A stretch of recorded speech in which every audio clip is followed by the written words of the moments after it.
India. It is celebrated on 26 January every year.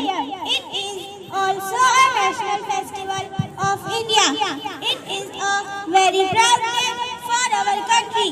It has been celebrated since 1950. On this day, the constitution of our country come into effect. The flag hoisted every year on this day